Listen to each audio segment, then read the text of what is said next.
অভিনয় থেকে খানিকটা দূরে থাকলেও ঢাকায় চলচ্চিত্রের অভিনেত্রী পূর্ণিমাকে নিয়ে আগ্রহ বরাবরই তুঙ্গে। সেই পূর্ণিমা এখন সংসার জীবনে মনোযোগী। তার বর্তমান স্বামী আশফাকুর রহমান রবিন একজন কর্পোরেট পেশাজীবী এবং মিডিয়া অঙ্গনে তুলনামূলকভাবে নতুন মুখ হলেও পূর্ণিমার জীবনে তিনি এক স্থির ও সহানুভূতিশীল সঙ্গী হিসেবে নিজেকে প্রতিষ্ঠিত করেছেন। ভিডিওটি না টেনে সম্পূর্ণ ভিডিওটি দেখুন। আর আমার চ্যানেলে আপনি যদি নতুন হয়ে থাকেন তাহলে চ্যানেলটি সাবস্ক্রাইব করে সাথেই থাকুন। 2022 সালের 27 মে প্রথম স্বামীর সঙ্গে বিচ্ছেদের পর পূর্ণিমা আশফাকুর রহমান রবিনকে বিয়ে করেন।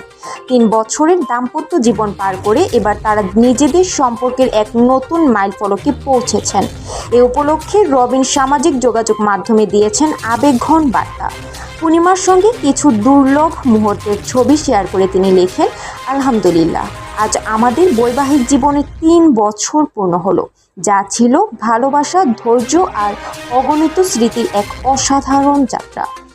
স্ত্রীর প্রতি ভালোবাসা ও কৃতজ্ঞতা প্রকাশ করে রবিন আরও লেখেন, আল্লাহর কাছে অশেষ কৃতজ্ঞতা যে তিনি আমাকে দিলারা হানিফ পূর্ণিমার মতো একজন জীবনসঙ্গী দিয়েছেন, যে আমাকে বোঝে, সমর্থন দেয় আর সব সময় আমার পাশে থাকে। তুমি আমাদের এই পথ চলাকে এতটা বিশেষ করে তুলেছ, আমি এর চেয়ে বেশি কিছু চাওয়া কল্পনাও করি না। তিনি দাম্পত্য জীবনে স্থায়িত্ব কামনা করে বলেন, আমার প্রিয় স্ত্রী, তুমি আমার শান্তি, শক্তি। আমি দোয়া করি আমাদের বন্ধন দিনে দিনে আরও গভীর হোক এবং আল্লাহ আমাদের প্রতি পদক্ষেপে বরকত দান করুন। সম্পূর্ণ ভিডিও দেখার জন্য ধন্যবাদ। ভিডিওটি ভালো লাগলে লাইক, কমেন্ট ও শেয়ার করুন।